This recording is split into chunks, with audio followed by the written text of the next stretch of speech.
आज हम खड़े हैं बाबागंज विधानसभा क्षेत्र की महत्वपूर्ण बाजार संग्रामगढ़ में। यहाँ के निवासियों से जानेंगे कुछ मुद्दों के बारे में उनकी राय, क्या है उनके विचार। आइए सुनते हैं क्या कहते हैं यहाँ के लोग। प्रश्न आपसे है कि भाजपा का धार्मिक ध्रुवीकरण बनाम विपक्षी पार्टियों की जातीय गोलबंदी, कौन सा मुद्दा जो है आगामी विधानसभा चुनाव में प्रभावी रहेगा? इस विधानसभा क्षेत्र में भारतीय जनता पार्टी ने जो ध्रुवीकरण जातिवाद का और धर्म का किया है, इसमें जातिवाद का ज़्यादा असर रहेगा। धार्मिक ध्रुवीकरण बिल्कुल नगण्य है। यही प्रश्न आपसे दादाजी, भाजपा एक तरफ जो है धार्मिक गोलबंदी कर रही है और जबकि विपक्षी पार्टी है, सपा हो बसपा हो, उनके ऊपर एक जाति विशेष का समर्थक होने का आरोप लगता है, तो कौन सा मुद्दा रहेगा प्रभावी अब की बार? क्या होता है यहाँ जातवाद थोड़ी चलेगा भैया, हमको हमेशा यही आ रहे हैं। पाणे जी हमारे साथ हैं। पाणे जी, भाजपा ने जो है धार्मिक गोलबंदी की है, वो हिंदूवादी पार्टी होने का उसके ऊपर आरोप लगता है, जबकि सपा है, भाजपा है, वो बसपा है, इनके ऊपर एक जात विशेष की राजनीति का आरोप लगता है कि ये करती हैं। तो इसमें कौन सा मुद्दा प्रभावी रहेगा? सर, हमारे हिसाब से विकास मुद्दा सबसे प्रभावी रहेगा। जो व्यापारियों के, किसानों के हित की रक्षा करेगा, उसी का तरफ हमारा वोट जाएगा। भाजपा का धार्मिक गोलबंदी बनाम विपक्षी पार्टियों की, भाजपा की धार्मिक ध्रुवीकरण बनाम विपक्षी पार्टियों की जातीय गोलबंदी, कौन सा मुद्दा आपकी चुनाव में रहेगा प्रभावी? हमारे विधानसभा बाबागंज क्षेत्र में धार्मिक उन्माद फैलाकर भाजपा ने जो सत्ता हासिल करने का प्रयास किया है वो नगण्य रहेगा, क्योंकि एक वर्ष तक किसान आंदोलन करते रहे और भाजपा के किसी नेता ने धरना स्थल पर जाकर अपनी संवेदना तक नहीं व्यक्त की, जिससे लगभग 700-800 किसान शहीद हो गए। आप दादाजी, यही प्रश्न आपसे है, आप बताइए कि कौन सा मुद्दा प्रभावी रहेगा? भाजपा का रहेगा या विपक्षी पार्टियों की जातिवाद चलेगा या भाजपा का धर्मवाद चलेगा? भाई जातवाद क्या नहीं चलेगा ना, धर्मवाद चलेगा। आप बताइए पाणे जी। हमारे क्षेत्र में भी सर धर्मवाद नहीं चलेगा, जातिवाद पे वोट देंगे? जातिवाद वोट नहीं देंगे, विकासवाद को वोट देंगे। आप बताइए किस पे वोट पड़ेगा जो है? भाई जो नेता विकास करे उसी को हम लोग जो है। बढ़ती हुई महंगाई, जो आए दिन महंगाई बढ़ रही है और हम लोगों के जीवन पर जो है जेब पे असर डाल रही है, इसको ये बीजेपी के लिए कितनी मुश्किलें पैदा करेगा चुनाव में? ये बीजेपी के लिए 100% हानिकारक है, क्योंकि बेरोजगार, किसान, दुकानदार इस महंगाई से सब परेशान हैं और विशेषकर जो माननीय योगी जी के साढ़ देवता गांव-गांव में घूम रहे हैं और फसलों को नष्ट कर रहे हैं, ये 6,000 रुपए का अनुदान दे रहे हैं और 60,000 रुपए का नुकसान कर रहे हैं। ये महंगाई के मुद्दे पे आपकी क्या राय है? बीजेपी की मुश्किलें बढ़ाएगा ये? महंगाई है ही भैया, महंगाई के साथ दी इनकी सही महंगाई है क्या? महंगाई, बढ़ती हुई महंगाई आम आदमी के जीवन पर असर डाल रही है।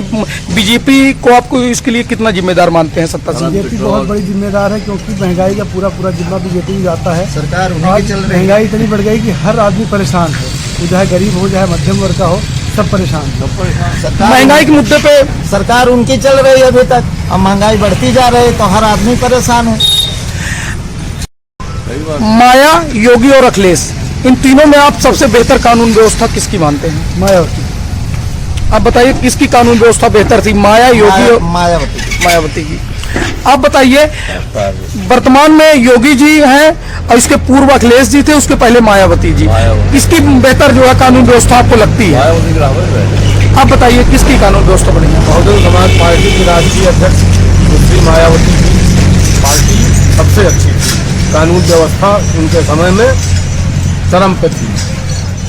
कोरोना महामारी के दौरान सरकार का मैनेजमेंट रहा हो या सरकार की मदद, सरकार के कौन से कार्य आपको याद हैं जो कोरोना महामारी के दौरान, लॉकडाउन के दौरान सरकार द्वारा किए गए हैं और सरकार इस मामले में कहां तक पास थी और कहां तक फेल?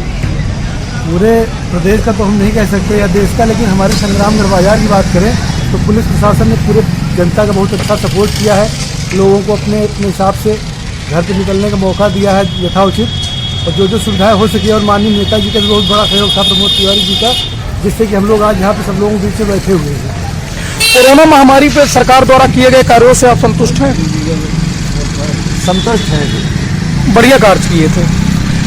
आप बताइए, कोरोना महामारी से दादाजी उस दौरान जो सरकार ने फ्री अनाज बांटा और लोगों की मदद की, क्या उस दौरान किए गए कार्यों से आप संतुष्ट हैं? संतुष्ट है भैया। आप बताइए, कोरोना महामारी में बहुत लोगों की जान गई, बहुत लोग पैदल आए जो है शहरों से, तो कोरोना महामारी में जो सरकार को करना चाहिए था वो सरकार उसमें पास हुई या फेल हुई अपने कार्य के प्रति? कोविड महामारी रोकथाम में गवर्नमेंट 60% तक सफल हुई। माननीय प्रमोद तिवारी जी हालांकि इस विधानसभा क्षेत्र के नहीं हैं, लेकिन उन्होंने दूर देश में रहने वाले अहमदाबाद, सूरत, गुजरात, बॉम्बे के में जो फंसे हुए हमारे आम नागरिक थे, उन लोगों को सकुशल घर पहुंचाने में काफ़ी योगदान दिया। सबको अपने पास से किराया उपलब्ध करवाया, वाहन उपलब्ध करवाया और सब अपने अपने गंतव्य स्थल पे पहुंचे। रही बात इसी प्रकार लगभग 20% जनसत्ता दल के राष्ट्रीय अध्यक्ष माननीय रघुराज प्रताप सिंह जी ने भी अपना योगदान कोविड-19 में नागरिकों को गंतव्य स्थल तक पहुंचवाने में मदद किया। बाकी शेष जो रिपोर्टिंग हुई वो फर्जी थी कि सरकार 90% 100% कोविड-19 का टीकाकरण करवाने में सफल रही।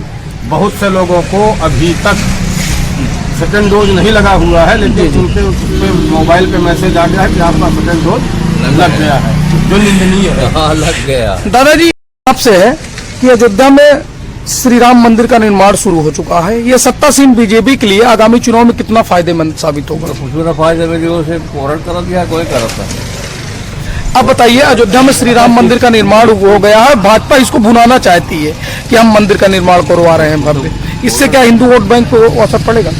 जो लोग धर्म के प्रति ज़्यादा आस्था रखते हैं और जो धर्मनिरपेक्ष नहीं हैं, वो इस पर सपोर्ट करेंगे, जिससे भाजपा को लाभ मिलेगा। बाकी जो लोग सभी धर्मों को साथ लेकर के चलने वाले हैं, उनके लिए मंदिर मस्जिद सब समान वो अवसर देता है। आप बताइए दादाजी, श्री राम मंदिर का निर्माण अयोध्या में शुरू हुआ है, भाजपा उसका श्रेय लेना चाहती है और उस मुद्दे को लेकर चुनाव में भी आना चाहती है। खाली मंदिर से उनको कोई फायदा नहीं मिलेगा। सरकार 3 नए कृषि कानून लेकर आई, किसान आंदोलन चला और कृषि कानून उन्होंने वापस ले लिया, और आवारा मवेशी किसानों की फसल को बर्बाद करने हैं, प्रमुख मुद्दा भी है, इस पे आपकी क्या राय है? किसान आंदोलन, एमएसपी और छुट्टा जानवर, इन तीनों योजनाओं पे भाजपा सरकार पूरी तरीके से फेल है।